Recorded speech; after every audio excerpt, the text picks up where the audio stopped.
New reports have confirmed that what's going on right now with the Toronto Raptors could not be better. Masai Ujiri's master plan is being perfectly executed, as in recent games, the Toronto Raptors have played a much higher level of basketball. It's gotten to the point where some fans are even questioning whether or not this team should bottom out or not. But of course, Masai Ujiri has confirmed right from the beginning of this year that this is year one of a rebuild. But this winning does not affect the tank. It doesn't affect the Cooper Flag sweepstakes or anything along those lines, according to recent reports. And all it's doing is making this situation even better for the Toronto Raptors. So we're going to break down what just happened against the Atlanta Hawks last night, what the new reports are saying about this Toronto Raptors team approach to this year's trade deadline and everything that's going on around the league, and frankly, why the Toronto Raptors are in a perfect position right now. So lots of stuff to break down in this video. But before we do, folks, again, if you guys are a part of the 67% of our viewers that haven't hit the subscribe button just yet, and you want to stay up to date with everything that's going on with this Toronto Raptors team, make sure you guys hit that sub button, because things keep getting crazier for this Raptors squad as we inch closer and closer to this year's trade deadline. But let's dive into what's going on, because again, if you didn't watch it last night, the Toronto Raptors came out and they got another W, now against the Atlanta Hawks, who have been playing very well as of late. And that makes the Raptors win last 4 of their 5 games, with the exception of that ugly Milwaukee Bucks loss. These 4 games, the Raptors have looked very, very good. And frankly, their schedule is looking pretty easy over the coming days. Now, a lot of people might look at that and say, hey, the Raptors, what's going on here? Of course, we want to capture that flag. I have multiple tank animations over the course of this season, right? We want to do our best to capture that flag. And now the Raptors winning games, it's going to affect the struggle. It's going to affect everything that's going on now at this point, right? That's what some people are saying. And frankly, looking at it, it's not. Right, the New Orleans Pelicans have won 4 straight games. They've won 7 of their last 3, so we haven't even moved in the tanking position. Charlotte, they've been a little bit better as of late. Of course, you do have the Brooklyn Nets, who are steamrolling down to the bottom. You have teams like the Blazers, who have won 3 straight games. Scoot Henderson's been a little bit better as of late, but essentially, this squad, this team, it's not winning these games isn't having that much of an impact. We had an absolutely abysmal December. We are in a tough spot to really compete and contend. And for the people saying that this squad should really get in a position to win, because again, we're seeing some solid games. Scottie Barnes looks phenomenal. Charles Barkley's coming out on TV saying that he is a top 10 to 15 player in the NBA. And frankly, I don't think on a, consistency is key to have that type of label. But Scottie Barnes, when he's playing well, when he's healthy, when he's locked in, I don't think it's that's a crazy statement to make. But Scottie Barnes last night, 25 points, 6 rebounds, 3 assists, great stuff there. Jakob Poeltl, 17 points, 9 rebounds, 5 assists, phenomenal performance on that front. RJ Barrett, who has been, get a few turnovers and stuff, but still 15 points, 6 and 9 shooting. Gradey Dick, 15 points, 3 rebounds. Like, this core group has been playing very, very solid. And then to make matters even better, and the reason why the Toronto Raptors are winning games, because we've known from the jump, from the start of this season, the Raptors' top guys are good. That's the reality of what's going on. But frankly, it's the role players.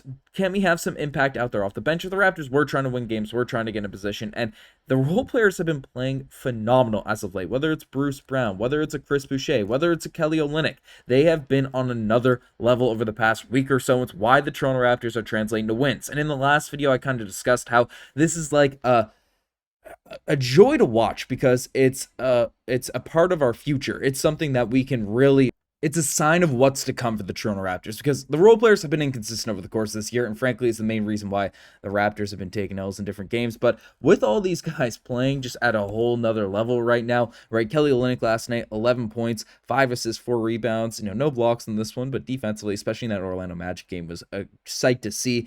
Chris Boucher, bounce back game in this one, 7-10 shooting from the field, 2-4 from the 3-point line, 17 points, and then Bruce Brown, who obviously is the guy that's thrown out in a bunch of different trade reports, rumors, everything alike. Bruce Brown has just looked like, dare I say, I've been saying on recent videos, Scottie Barnes light, because again, he is able to, 3-point shooting, he's solid. He's not Ben Simmons out there by any stretch, but the way he drives, the way he's moving right now, the way he just has a great feel for the game, whether he's cutting, passing, rebounding, just timing and things, you see why there is a proper market, why when healthy, when he's actually out there on the court, he is a proper impact player and had that significant impact on that Denver Nuggets championship team. So These three guys, again, are the main trade chips for the Toronto Raptors. And as I let off the jump, right? Hey, the Raptors, what's going on? Maybe they don't tank. Maybe they don't, continue this take, pursue these L's, and try to get Cooper Flag. Well, that's not the actual approach, for according to recent reports, for according to Michael Grange. Essentially, Grange came out and interviewed some executives and said, it's a whole different world out there, man. According to a league executive, it's just different. Every call you make, the money element of the deal is always first and foremost. But on the other hand, the Raptors are well positioned to benefit in a marketplace that is so tightly governed by dollars and cents.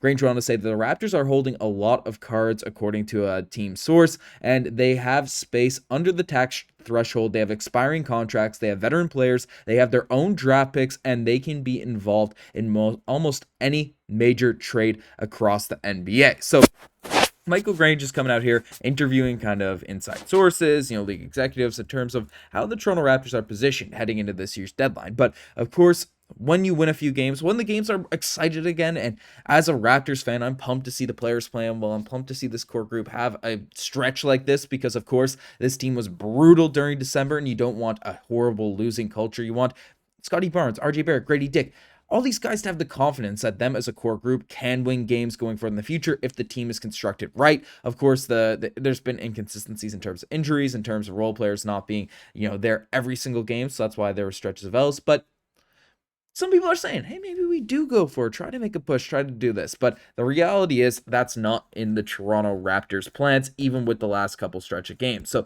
essentially, the final thing here is the Raptors seem willing to participate. The message from league sources is the Raptors remain fully committed to a rebuild featuring fourth-year Scottie Barnes as a cornerstone, and they've seen enough from second-year guard Gradey Dick to convince themselves that the 21-year-old is a long-term fit. But after that, they don't view anyone on the roster as untouchable, which is, as you might expect, on a team that has won 20 games in their past 84 starts. They're going to go back to Pascal Siakam trade this time last season. So, essentially, they don't want to go back to a mid-level squad, mid-level team. So even with the W's, even with the wins piling up, don't expect this Toronto Raptors team to come out here and try to buy into this short-term kind of, success that this team has had. Masai Ujiri has been through this before. He knows when to sort of pull the plug, pull the trigger. And this only works in our favor, because now, a week ago, we were hearing rumblings that Bruce Brown might have to get bought out because of how poor he was kind of playing, in the immediate return to injury. So that's not the case anymore. He has looked like a beast. He has looked like a monster, looking like that guy where there's no questions that he can provide value to whatever team he ends up stepping into or going to. So the Raptors have a lot more, leverage now with their guys playing well, because again, they can slide into a Miami Heat trade and also send players that are actually good at basketball, down to the Miami Heat. Their confidence built up in their younger players to say, hey, us, our core, we can get some W's when the team is constructed right. So they keep winning, they keep working. You don't have an ugly sort of rebuild situation like has happened to other bad teams in the years past. So everything is working out perfectly for the Toronto Raptors, and Masai Ujiri hasn't lost sight, hasn't lost the vision of where the Toronto Raptors need to be going forward. So that's great news. Things are rolling. Things are going really well for the Toronto Raptors now at this point. Let me know what you guys think about all this in the comment section down below. You guys best think as far. Subscribe to the channel if you guys haven't already. Anyways, I'm signing out. Cheers.